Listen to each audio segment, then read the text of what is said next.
Bismillahirrahmanirrahim. Là, on va parler sur les deux derniers types des zuhri qui nous restent. On a parlé la dernière fois sur le zuhri malaki. Le zuhri malaki, c'est un être humain qui a l'âme d'un ange. Un être humain qui a le comportement d'un ange, la lumière d'un ange, etc. Qui aime aider les gens, etc. Qui travaille pour le bien, pour aider la communauté, etc. L'humanité, tout. Le contraire de Zuhri Malaki, c'est quelqu'un qui a l'âme d'un diable, qui travaille pour le mal. Ils font que du mal aux gens. Ils travaillent dans la sorcellerie, maraboutage, dans les domaines du haram, etc. Donc ce sont des êtres humains, ou bien ce sont des shayatines sous forme des êtres humains. Ça, on l'appelle Zuhri satanique. Pourquoi on a dit Zuhri satanique? Parce qu'il a des caractéristiques spirituelles et une force spirituelle plus forte que la normale. C'est pas comme un sorcier ou un marabout normal.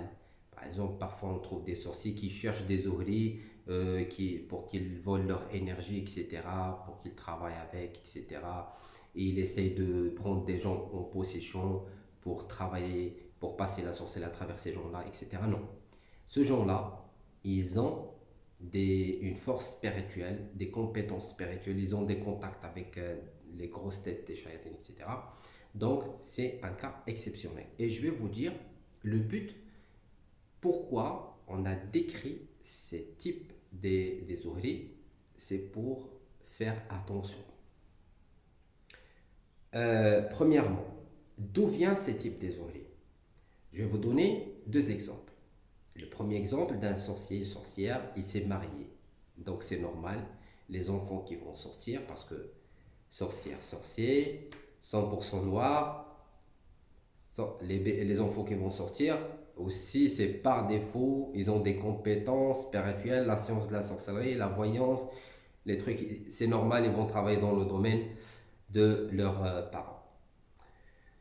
Et le deuxième exemple, c'est lorsqu'on trouve par exemple une femme ou bien une fille qui souhaite se marier, il n'arrive pas à trouver des facilités, il trouve toujours des blocages, il contacte des sorcières ou bien des marabouts, etc., pour demander l'assistance. Bien sûr, les sorciers vont demander l'assistance des shayatines et des djinns. Alors, les djinns et les shayatines, ils vont aider la fille pour se marier ou avoir des enfants, par exemple, à condition qu'il reste fidèle à cette possession. Ça veut dire que le djinn, ils vont vous aider pour avoir ce que vous souhaitez, que ce soit travail, mariage, enfant, argent ou autre, à condition que vous restez fidèle à notre réseau. C'est ce qu'on appelle les pactes et les contrats que vous créez avec les djinns sans faire attention. C'est pour ça qu'on dit, les gens qui n'arrivent pas à savoir ce qu'ils sont en train de faire, le moment où vous contactez des sorciers, des voyances, etc., vous rentrez, ou bien toute personne qui travaille avec les djinns, il faut faire attention lorsqu'on rentre en relation avec eux. Parce que ça vous permet de créer des pactes avec les djinns sans faire attention. Et ça complique la chose après. Pas forcément qu'ils vous demandent de faire des sacrifices. Parfois, ils demandent de l'argent. Avec votre argent, ils achètent une chèvre ou je sais pas, un mouton, je sais pas quoi. Ils font un sacrifice, mais sous votre nom. C'est pour ça qu'on trouve les gens après, ils trouvent des blocages dans la vie. Il s'est marié après un contact de djinn. Pour avoir des enfants, il trouve les blocages. C'est comme il vous dit, ah, vous voulez avoir des enfants, ah, il faut renouveler le contrat. D'accord? Mais elle ne voulait pas continuer dans ce chemin. C'est ce qui explique les cas qui sont lourds et les cas qui sont difficiles. Lorsqu'il contacte Al-Raqi et il récite, etc., le djinn il monte, il dit, bah, c'est une possession, voilà, il m'appartient, ceci, cela. Même s'il le pousse à sortir, il revient. À chaque fois, il revient, il renouvelle la sorcellerie, etc. Pourquoi? Parce qu'il y a un pacte. Les pactes, il permet de donner au djinn l'autorisation et la permission pour posséder le corps. La solution, il faut détruire les pactes. Je ne vais pas vous dire maintenant les types des pactes et comment on les détruit, etc. Après, Inch'Allah, mais je vous donne seulement un exemple. Pourquoi je vous ai donné cet exemple? Pour une simple raison.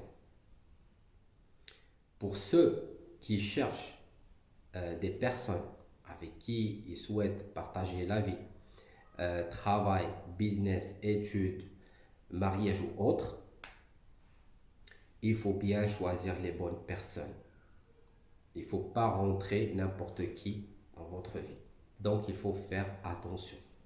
Et surtout pour les ouvriers.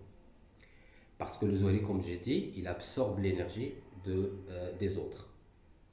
Lorsqu'il y a une relation avec quelqu'un, que ce soit de travail, études, comme j'ai dit, ou intime ou autre, donc ça permet l'échange de l'énergie. Si la personne, il a des pactes avec des djinns et des shayatis, c'est normal, vous serez infecté aussi par cette énergie qui est ténébreuse. Parce que lorsque vous faites un pacte avec les djinns ou bien demander l'assistance d'un djinn pour qu'il vous aide à travailler, l'argent que vous allez gagner, c'est moitié-moitié. Le djinn il dit, je vais vous aider pour avoir de l'argent, donc j'ai une partie de cet argent. Donc tu dois lui donner une commission. C'est normal, il ne travaille pas gratuitement. C'est pour savoir le monde des djinns, comment il fonctionne. Il y a une loi, il y a des règles. Mais lorsque vous ne maîtrisez pas ces règles-là, vous tombez dans des pactes sans faire attention. Une autre chose très importante à retenir, c'est qu'il ne faut jamais accepter quelque chose qui vient de ces gens-là. Que ce soit chewing-gum, gâteau, ils vous donnent quelque chose, de l'argent, cadeau ou autre, non. Même leur affaire, tu achètes quelque chose d'eux, etc. Non, il ne faut pas l'accepter. Pourquoi? Parce que la personne, elle est entourée par des mauvaises énergies, des djinns, des shayatin, etc. Elle a des pactes mélangés avec le monde des djinns. Et le zuhri, il est fragile devant les énergies des autres, donc c'est normal qu'il va être infecté. Vous dire par rapport aux personnes qui cherchent à se marier. Je vous dis, il faut prendre tout le temps pour choisir la bonne personne. Il ne faut pas faire rentrer n'importe qui dans votre vie. Pourquoi? Surtout si vous êtes zuhri, si la famille, il y a des sorcières qui contactent les marabouts, qui font des trucs de la sorcellerie, etc., il faut l'éviter. Il faut savoir une chose très importante, que le réseau qui travaille pour le mal, il est faible. À la base, il est faible. Allah il a dit Inna kayda shaytani kana da'if. Le shaitan et le réseau, la communauté du mal, etc., il est faible à la base. Mais eux, ils cherchent à se renforcer, à avoir de l'énergie. À travers qui? À travers les vampires et les voleurs d'énergie. Ils volent l'énergie de la lumière, l'énergie des autres, ils le volent et le stockent pour se renforcer avec cette énergie-là. Et parmi les méthodes et les techniques, c'est quoi? C'est qu'ils cherchent les familles qui sont pieuses, ils ont un garçon, une fille, etc., pour se marier avec et prendre leur trésor, leur énergie, leur don, leur baraka. Le zuhri mélangé, il sort comme ça. Lorsque quelqu'un qui fait partie d'une famille pieuse et l'autre, il fait partie d'une famille qui n'est pas bien. Ça permet d'échanger les gènes. Et les enfants qui vont sortir, ils vont sortir mélangés. Parce qu'une famille qui prend le chemin d'Allah et l'autre famille qui a choisi le chemin de Shaitan. Donc les enfants qui vont sortir, ils vont sortir mélangés. Une partie qui le pousse pour prendre le chemin d'Allah et une partie qui le pousse pour faire les péchés, prendre le chemin des Shaitan, etc. C'est ce qui rend l'éducation de ces enfants-là très très compliquée. Tu trouves instable. Un jour, il écoute sa mère, un jour, il suit son père, un jour, il fait la prière et tout ça, le lendemain, il dit « Ah, ça ne m'intéresse pas, ça, etc. » Pourquoi? Parce que le cerveau, il y a deux côtés. Il y a des anges qui le poussent pour prendre le chemin d'Allah et des diables qui font de waswas, etc., qui le poussent à prendre le chemin, à faire les bêtises et les péchés. Parce que ce que je vous donne, ce sont des clés de compréhension. Ce sont les clés qui vous ouvrent les portes de la science divine, la science spirituelle. Parce que la science spirituelle, on l'apprend avec notre âme. Il y a seulement, vous avez seulement de quelqu'un qui vous guide pendant ce cheminement, qui vous donne les flèches, voilà, tu tournes à droite, à gauche, etc., pour que tu arrives au droit chemin. Après, si ton âme elle est éveillée, tu vas décrypter les messages envoyés par Allah Tabaraka wa Ta'ala et tu vas voir la vérité. Parce que les secrets, on le prend avec notre âme. Parce que moi, je vous dis des secrets, mais je sais très bien qu'il y a parmi vous qui arrivent à décrypter ces secrets-là et avancer. Ce sont des règles que tu peux vivre avec ces règles-là durant toute votre vie. Je sais que Allah Tabaraka wa Ta'ala il vous a donné une intelligence qui vous permet de comprendre ce que je voulais vous dire. Parce que le Zohri, il suffit juste de lui dire un, deux, trois mots, c'est bon, il va tout comprendre. C'est pas la peine de développer, de donner beaucoup d'exemples, etc.